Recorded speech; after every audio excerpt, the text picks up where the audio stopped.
Photosynthesis process को प्रभावित करने वाले कारक। ऐसे कौन कौन से कारक होते हैं जो फोटोसिंथेसिस प्रोसेस को इफेक्ट करते हैं?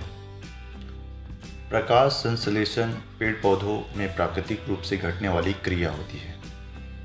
पेड़ पौधे प्रकाश की उपस्थिति में अपना भोजन बनाकर प्रकाश संश्लेषण के माध्यम से अपना भोजन बना पाते हैं।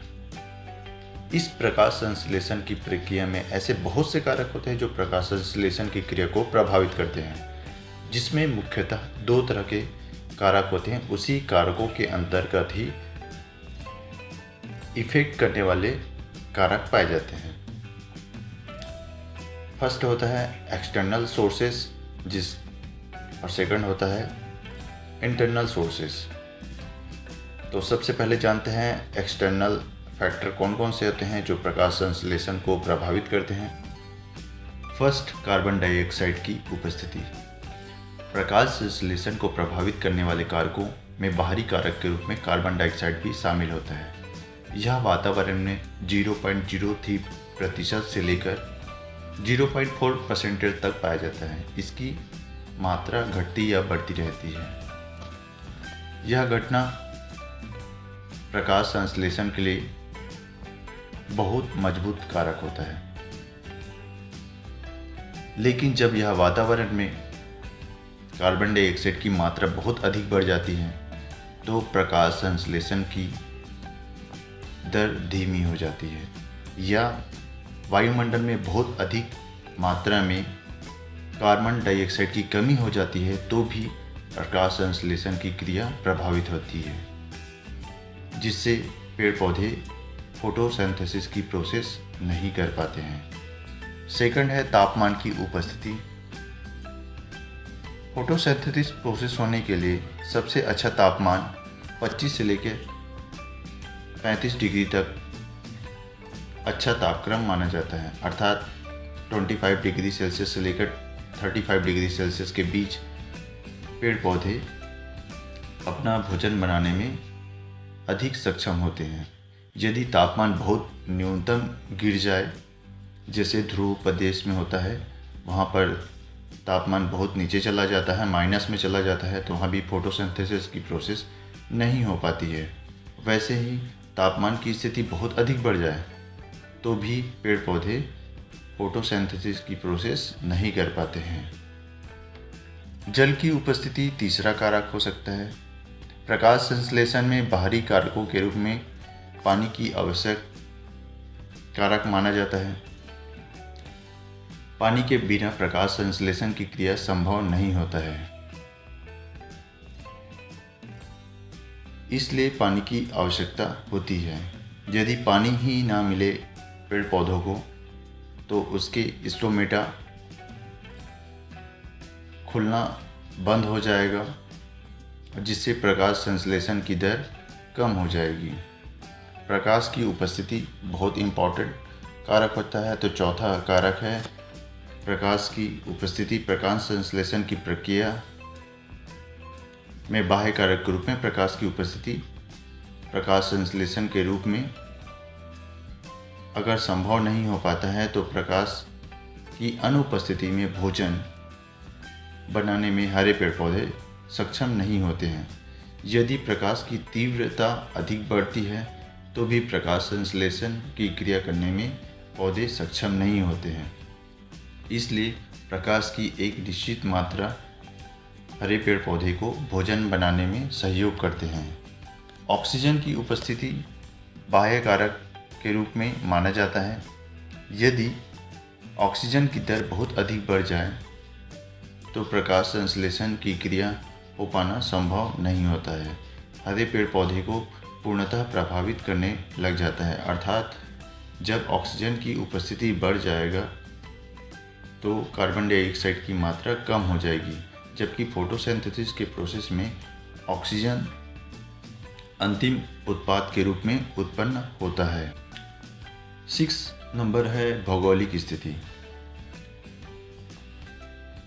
अधिकतर देखा जाता है कि गहरे समुद्र में जलीय पेड़ पौधों के द्वारा फोटोसिंथेसिस की क्रिया संपन्न नहीं हो पाती है, क्योंकि गहरे समुद्र में प्रकाश का पहुंचना संभव नहीं हो पाता है।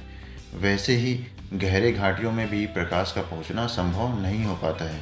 इस कारण गहरे घाटियों में भी प्रकाश संश्लेषण की प्रक्रिया धीमी हो जाती है। प्रकाश संश्लेषण की प्रक्रिया में भौगोलिक स्थिति बहुत महत्वपूर्ण स्थान रखता है। नेक्स्ट है अक्षांश की स्थिति।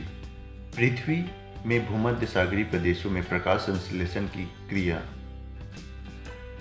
वृद्धि उच्च मानी जाती है, क्योंकि उस क्षेत्र में सूर्य का प्रकाश साल भर पड़ता है और ध्रुवों की अपेक्षा तीव्र होती है। साथ ही साथ वहाँ वायु और पानी और मिनरल्स की अधिकता पाई जाती है, जिसकी वजह से भूमध्य सागरीय प्रदेशों में पेड़ पौधे अधिक गति से वृद्धि करते हैं, अर्थात फोटोसिंथेसिस की प्रोसेस आसानी से हो जाती है। लेकिन उच्च अक्षांश क्षेत्र जैसे ध्रुव, नॉर्थ पोल, साउथ पोल में प्रकाश संश्लेषण की प्रक्रिया धीमी हो जाती है, क्योंकि इन क्षेत्रों में प्रकाश का पहुंचना हमेशा संभव नहीं हो पाता है। अधिकतर ध्रुवीय प्रदेशों में 6 महीने की रात और 6 महीने के दिन होते हैं और ध्रुवीय प्रदेश बहुत समय तक बर्फ से ढके होते हैं, जिसके कारण प्रकाश संश्लेषण की क्रिया करने में हरे पेड़ पौधे असमर्थ महसूस करते हैं।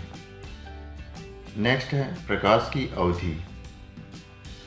प्रकाश संश्लेषण की क्रिया में प्रकाश की अवधि अधिक महत्वपूर्ण रखता है। जितना अधिक समय तक प्रकाश की अवधि रहेगा, हरे पेड़ पौधे आसानी से अपना भोजन बना पाएंगे।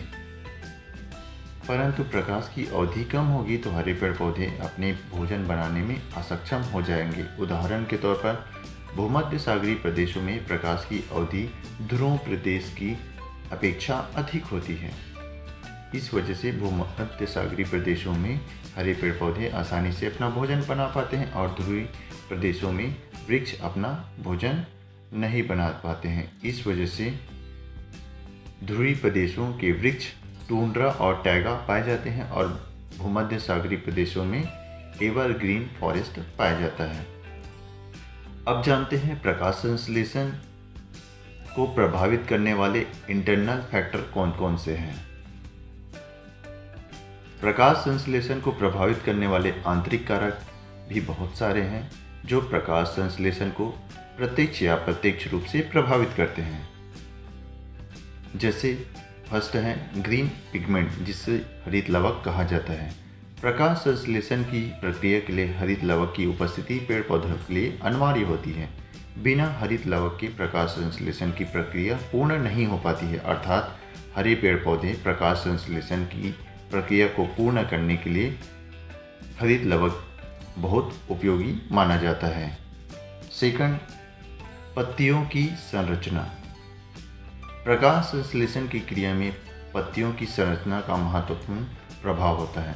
अगर पत्तियों की संरचना सीधी और सामान्य तथा सरल हो तो प्रकाश संश्लेषण की दर अत्यधिक होती है, लेकिन वहीं अगर पत्तियों की संरचना मुड़ी हुई जटिल हो तो प्रकाश संश्लेषण की दर कम हो जाती है। पेड़ पौधों में पाए जाने वाले जीव द्रव्य कारक।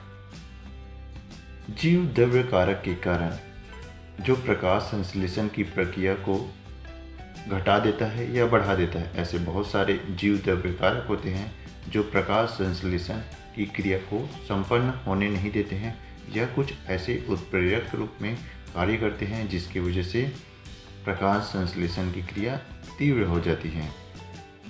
ये प्राकृतिक रूप से पाए जाने वाले एंजाइम होते हैं जो प्रकाश संश्लेषण की क्रियाविधि को घटाने बढ़ाने में सहायक सिद्ध होते हैं।